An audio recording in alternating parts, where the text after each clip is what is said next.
Hi friends, are you constantly getting masters and predators in your lobby at the start of season 15? Do you look at your kill feed and it's literally always a masters or predator player killing you? Well, you're not alone. I'm going to talk about why this might be happening in this video and what the Respawn devs actually responded to when people were complaining about this very issue. Let me know in the comments if you're struggling with lots of predators and masters in your lobbies at the start of season 15. It's been happening for a good few seasons, just this season it seems to be at its worst. This is what a dev said in response to people complaining about this very issue, and you can see here they're clearly aware that this is an issue, and he even says that they're looking into it. So hopefully that's some positive news. Now, why might this be happening? Well, I've got some theories I wanted to share with you, and I believe there could be a couple of reasons for this. Firstly, a lot of the predators and masters that I'm coming across don't actually have the reactive badge from ranked last season, and that means they only got predator or masters for one split. And I'm thinking a lot of those players got it in the first split, and that possibly means their matchmaking rating is lower at the start of this season than it perhaps would have been. So if you're a player that's been playing through split 2 versus a masters or predator player who actually hasn't played at all through split 2, that could explain why you guys are getting put in the same lobby. Also consider this, two massive competitors to Apex Legends, Overwatch 2 and Modern Warfare 2, came out during the second split of Apex Legends. Now it's not something that's ever really happened in the history of Apex Legends before, and by that I mean we've not really had two massive competing titles launch at exactly the same time in the second split of an Apex Legends season. And the reason I'm making this point is because it likely drew a lot of players away from Apex Legends in the second split, and you can even see that if you look at the player numbers. You see a significant fall through the course of season 14 split 2. Also look at the numbers compared to Call of Duty Modern Warfare 2, which is the blue line on this graph. You can see the Apex numbers are falling as the Call of Duty numbers are rising. Now imagine those players dropping Apex to play these other games, and then they come back to try Apex at the start of season 15 because, you know, there's lots of new stuff. But what that does is their matchmaking attributes have a much lower ELO compared to those players that were perhaps playing during split 2. So regardless of the rank, it basically looks at these bunch of players that haven't played for a long time, and somehow the matchmaking's putting these two sets of players together thinking that they're the same level.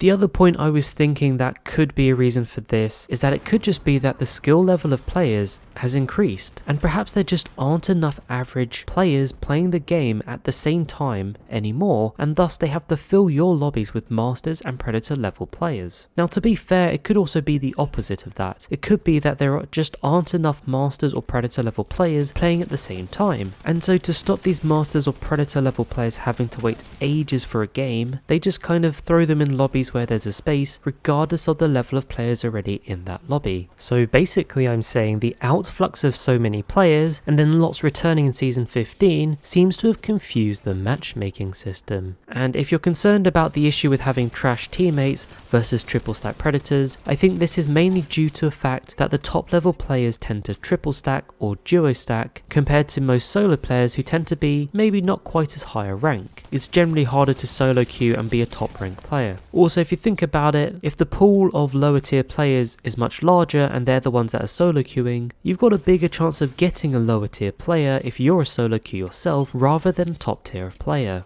Hopefully at the very least, this lets you know you're not alone if you're experiencing these horrific lobbies. And maybe it just gives you an idea of why this might be happening to you, because it's probably not personal. You know, I don't think Respawn are trying to make you smash your controller against the wall. I think it really is just external factors that will hopefully even out as season 15 progresses, so lobbies won't be as sweaty. Don't forget to like and subscribe. Thank you so much for watching, and I'll catch you later.